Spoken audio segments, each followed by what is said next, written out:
Air pressure. So you will be surprised to know that air above us presses us with a great force on our bodies.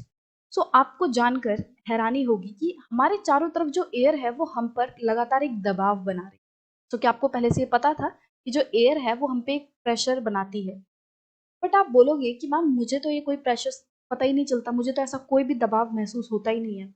तो वो ऐसा इसलिए क्योंकि the air presses us from all directions and our body exerts a counter pressure. अब जो air है वो हमारे चारों तरफ प्रेजेंट है, तो वो हम पे चारों तरफ से प्रेशर बना रही है, और हमारी जो बॉडी है वो भी उसके बदले में एक प्रेशर एयर की तरफ बना रही है।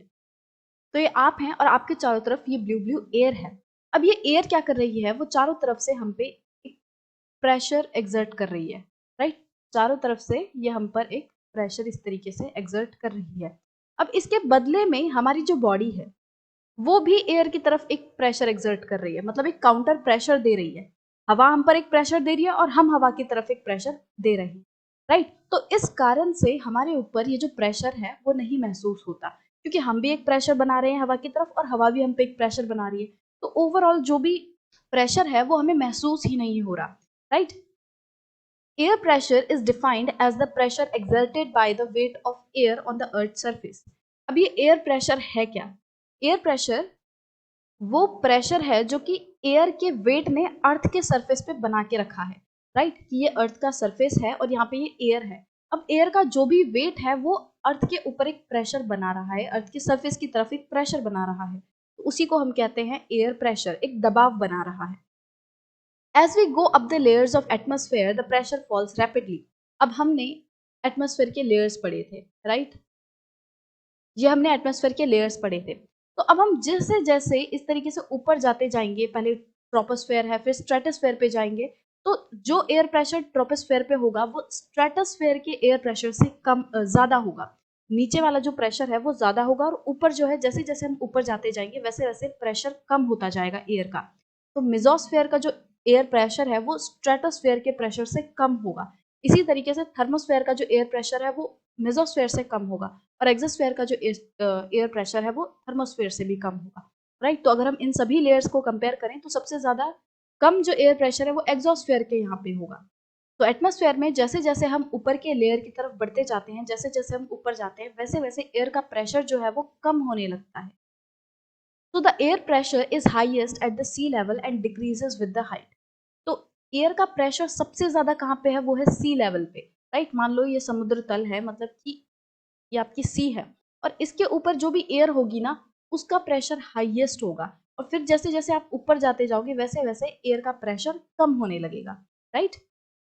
अब ये तो हमने वर्टिकली बात की, हमने ऐसे वर्टिकली बात की कि एयर का प्रेशर जो है जैसे जैसे हम ऊपर जाते जाएंगे वैसे वैसे बढ़ेगा। सबसे नीचे जो है वो सबसे ज्यादा प्रेशर है और फिर ऊपर ऊपर ऊपर जाते हुए कम हो जाएगा। बट अगर हम हॉरिजॉन्टली बात करें, अगर हम इस तरीके से बात करें, तो एक प्लेस का जो एयर प्रेशर है वो उसके टेम्परेचर से इन्फ्लुएंस होता है। Horizontally the distribution of air pressure is influenced by the temperature of air at a given place. एक प्लेस पे टेम्परेचर कैसा है उससे अफेक्ट होता है उस जगह का एयर का प्रेशर। अब जैसा कि हमने पहले भी पढ़ा था कि जैसे जैसे जो एयर है वो गर्म होने लगती है वैसे वैसे वो ऊपर की तरफ राइज होने लगती है। हॉट एयर जो है वो ऊपर उठने लगती है, और जो जो ठंडी हवा है, जो कोल्ड एयर है वो नीचे आने लगती है। तो इस तरीके से एयर का एक साइकिल में मूवमेंट होता है।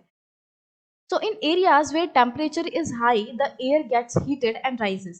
तो ऐसे एरियाज, ऐसे प्लेसेस जहाँ पे टेम्परेचर बहुत ज़्यादा है, जहाँ गर्मी है, वहाँ की जो एयर है वो ऊपर की तरफ उठने लगती है। पहले तो वो गर्म होगी टेम्परेचर की वजह से और फिर वो राइज हो जाएगी, वो ऊपर की तरफ उठ जाएगी। और जब एयर जो है वो ऊपर की तरफ उठ जाएगी तो प्रेशर क्या हो जाएगा, यहाँ पे कम हो जाएगा। अब एयर तो ऊपर की तरफ उठ रही है तो वो दबाव थोड़ी बनाएगी इतना ज़्यादा, वो कम दबाव बनाएगी, यहाँ पे जो प्रेशर है वो कम रहेगा। This creates a low pressure area. Low pressure area is associated with cloudy skies and wet weather. अब जहाँ पे लो प्रेशर रहता है, जहाँ पे जो हाई टेम्परेचर रहता है, एयर जो है वो उठ जाती है, राइज हो जाती है, तो ऐसी जगहों पे क्लाउडी स्काइज रहते हैं, मतलब आसमान में आपको बादल बादल देखने मिलेंगे, और जो वेदर है वो थोड़ा गीला गीला सा रहता है, बारिश जैसा रहता है। अब ऐसे एरियाज जहाँ पे टेम्परेचर कम है, अब वहाँ पे क्या होगा, जो एयर है वो नीचे की तरफ बैठेगी, है ना। तो यहाँ पे क्या होगा, जो एयर प्रेशर है वो बहुत ज्यादा होगा, ठीक है। In the areas having lower temperature the air is cold, जो हवा है वो ठंडी होगी, एंड इट देयरफॉर हैवी, तो इसीलिए अब जो ठंडी हवा है वो क्या होगी, हैवी होती है। गर्म हवा जो है वो तो गर्म होकर ऊपर की तरफ उठ जाती है, बट जो ठंडी हवा है वो हैवी होती है और नीचे की तरफ बैठने लगती है। Heavy air sinks and creates a high pressure area, और इस वजह से हैवी जो एयर है उसकी वजह से क्या बनेगा, एक हाई प्रेशर एरिया बनेगा। ठीक है, तो ठंडे इलाकों में क्या होता है, हाई प्रेशर एरिया होता है, and high pressure is associated with clear and sunny skies. अब जहाँ पे हाई प्रेशर होता है वहाँ पे जो स्काई है वो क्लियर रहता है, वहाँ पे बादल आपको इतने देखने नहीं मिलेंगे, और अगर बादल नहीं होगा तो सूरज भी अच्छे से दिखाई देगा, तो सनी स्काईज होते हैं, सूरज निकलता है। The air always moves from high pressure areas to low pressure areas. अब जैसा कि हमने पहले भी एक एयर साइकिल के बारे में पढ़ा था, ये डू यू नो वाले सेक्शन में, कि एयर सर्कुलेशन होता है, तो वो कैसे होता है। अभी जस्ट मैंने आपको बताया कि जो गर्म एयर है वो जब गर्म होती है तो वो ऊपर की तरफ उठ जाती है, राइट, वो ऊपर की तरफ उठ जाती है। अब जब ये गर्म एयर ऊपर की तरफ उठ जाएगी तो मान लो यहाँ कोई इलाका ठंडा है, ठीक है, यहाँ पे कोल्ड एरिया है और यहाँ पे हॉट एरिया है, तो यहाँ की जो हवा थी वो ऊपर की तरफ उठ गई। अब ये जो ठंडी हवा है वो जल्दी से यहाँ आ जाएगी, है ना, वो यहाँ पे जो खाली गैप बना उसको भरने के लिए ठंडी हवा यहाँ पे आ जाएगी, और धीरे धीरे करके ये जो गर्म हवा है वो यहाँ पे चली जाएगी, है ना।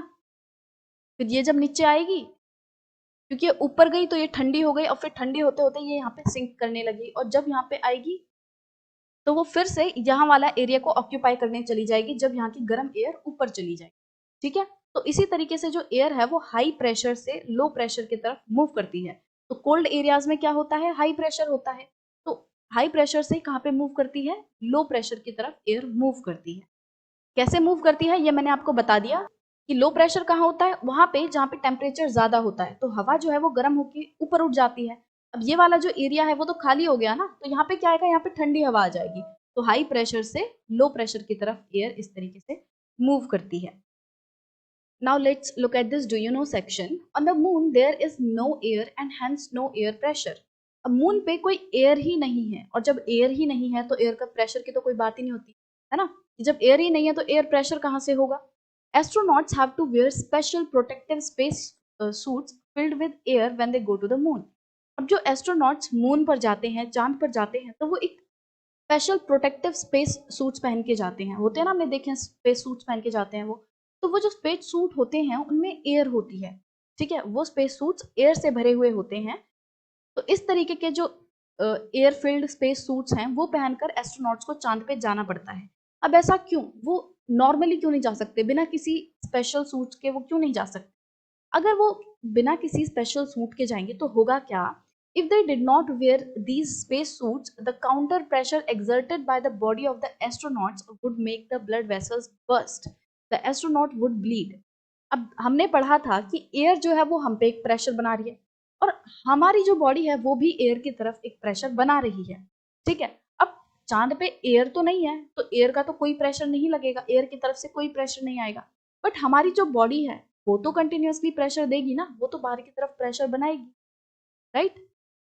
हमें एयर की तरफ से कोई प्रेशर नहीं आ रहा, वो ठीक है, बट हमारी जो बॉडी है वो कंटिन्यूअसली बाहर की तरफ प्रेशर करती रहेगी, वो बाहर की तरफ प्रेशर बनाएगी।